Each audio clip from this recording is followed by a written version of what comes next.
맞아요. 이제 이렇게 저희들이 공약을 하니까 그동안 계속 추경 안 하겠다고 했던 뭐 국민의힘 또 김문수도 당선되면 35조 정도 추경하겠다 이렇게 나오고 있어요. 너무 이제 이율배반적이지 않습니까, 황 의원님? 네, 뭐 할 때 안 하고 항상 본인 항상 뭐 포퓰리즘 하면서 정작 포퓰리즘은 그 본인들이 다 하고 있으니까 뭐 이제까지 할 거 보면 오히려 추경을 했으면 지금 훨씬 좋아졌을 텐데.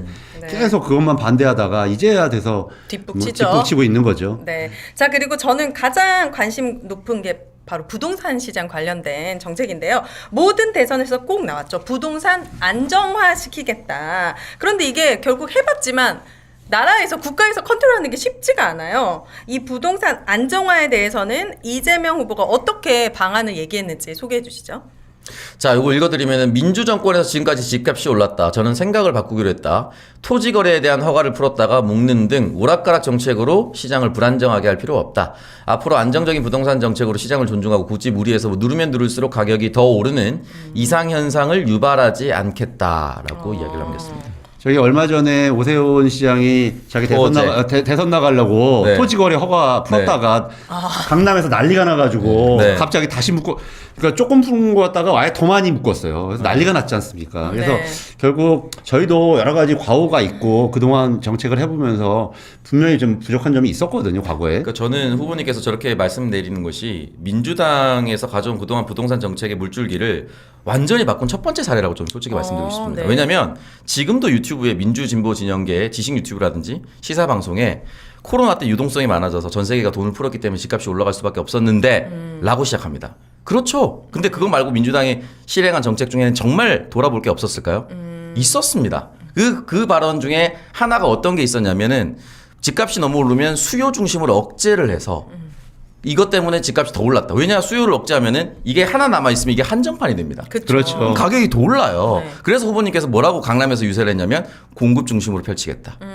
그러니까 사고 싶은 집이 있으면 더 주거 안정 개선을 위해서 공급 주도로 바꾸겠다고 말씀하셨습니다. 강남에서 그렇게 얘기했거든요. 환호를 많이 받았습니다. 이 사실은 수요 중심이나 한정판을 만드는 이 정책에서 공급을 늘리겠다고 얘기한 건 참 쉽지 않은 발언인데 그 얘기를 하셨기 때문에 분명히 이번에 부동산 정책에 대해서 국민들이 조금 더 신뢰해 주셨으면 좋겠고 다만 민주당 정권에서는 부동산 가격이 소폭 상승할 수밖에 없습니다. 왜냐하면 국가가 너무 발전하거든요. 네. 나라가 잘 살아지고 경제가 발전하는데 집값이 안 오른 거는 이상한 겁니다. 그렇죠. 네. 그리고 전 저출산의 가장 큰 원인 중에 하나가 주거 안정도 있다고 보거든요. 제가 결혼을 해서 아이를 낳고 살려면 계속 전세살이 되면서 안정적이지 못하면 그게 가장 큰 리스크인데. 주거가 핵심이죠. 네, 주거 안정에 있어서도 이제 부동산 시장의 안정적 관리가 목표이고 공공임대주택 비율 확대 등 기본주택도 250만 가구 공급, 사기 신도시 개발 등도 공약이 있습니다.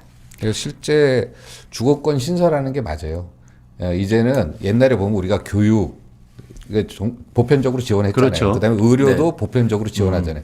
주거의 문제도 국민 안전, 인권, 아까 말씀하신 출생의 문제이기 때문에 국가적으로 가장 중요한 게 국민 안전하고 지금 저출생 아닙니까? 네. 이거를 해결할 수 있는 시민의 기본권인데 네, 맞습니다. 이거를 헌법에 만들면 이제 정부가 보편적으로 지원할 수 있는 법적 근거들이 생기는 거거든요. 그래서 앞으로 부동산은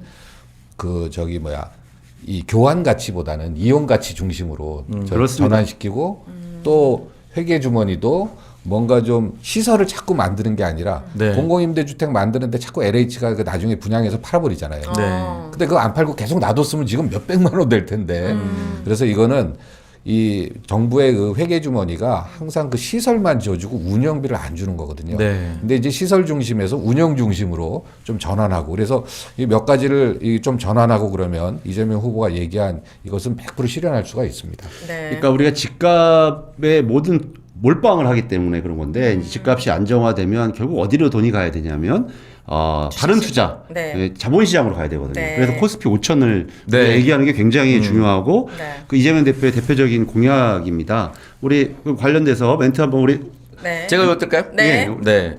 정책 전문가 오창석 아니, 읽기 전문가. 네, 제대로 된 산업 정책은 전무하다. 주가는 오르지 않았고 미국 증시로 탈출하기 바빴다. 투명한 기업 지배 구조로 코리아 디스카운트가 올가맸던 주식 시장에 코스피 5천이라는 새로운 희망을 실현하겠다. 제가 가장 주목하는 정책입니다. 저의 피와 땀이 녹아있는 저의 모든 돈이 국장에 지금 다 녹아내려져 있거든요. 네. 그런데 너무 신기한 게 국장 제가 주식을 한 3, 4년 하면서 느낀 게 이 기업의 가치는 변함이 없는데 외부의 환경에 따라서 이게 미친 듯이 사라져요. 맞아요. 트럼프가 당선됐다, 뭐가 됐다, 계엄이 됐다 이러면서 그 주식은 갑자기 녹아내리는 거예요. 여기서 위에서 갑자기 뭐 미사일 쏘고 이러면은 네, 그렇죠. 막 30%가 왔다 갔다 합니다. 코스피 5천. 실제로 기술이 기대합니다. 한 달, 두 달 차이로 신기술이 나오고 그러다 보니까 성장 속도가 엄청 빠르거든요. 그다음에 지금 이제 경제라는 게 외교하고 통합돼 있어요. 실제 우리 그 재외공간 외교부에 경제 파트가 신설돼 있습니다. 네. 그렇기 때문에 경제와 외교가 통합돼서 병합돼서 돌아가고 기술이 아주 초고속으로 진보되는 세상에서 실제 코스피 5천 네. 이거는 우리가 미리 준비하고 있어야 돼요. 네, 맞아요. 지금 저점입니다, 여러분. 저는 마이너스 80%이기 그러니까 사실은 때문에. 그 예전에 돌아가신 노회찬 의원께서 모기가 싫다고 FK를 안 뿌릴 수는 없다 이렇게 이제 농담처럼 이제 공수처 만들 때 그렇게 표현하셨는데 주식시장 관련해서는 이제 자본시장법이라든지 이런 상법거래 개정을 통해서 준비를 민주당에서 충분히 저는 했다고 보고요. 그러니까 기본적으로 시장 신뢰를 만들 수 있는 시스템을 만들고 네. 거기에 더해서 여러 가지 우리 성장 정책을 하고 네. 그래서 뭐 주가 조작이나 이런 부분에 대해서 엄단하자라는 게 엄단해야죠. 그렇게 해서 자연스럽게 시장의 원리대로 돌아가게 하겠다라는 게 이재명 후보의 정책이거든요. 주가 조작 엄단하는 것 자체가 시장에 상당한 신뢰감과 확실성을 주는 걸걸요. 맞습니다. 맞아요. 네, 엄청난 거고 또 이번 뭐 짧게 말씀드리면 지주사들이 긴장하고 있다.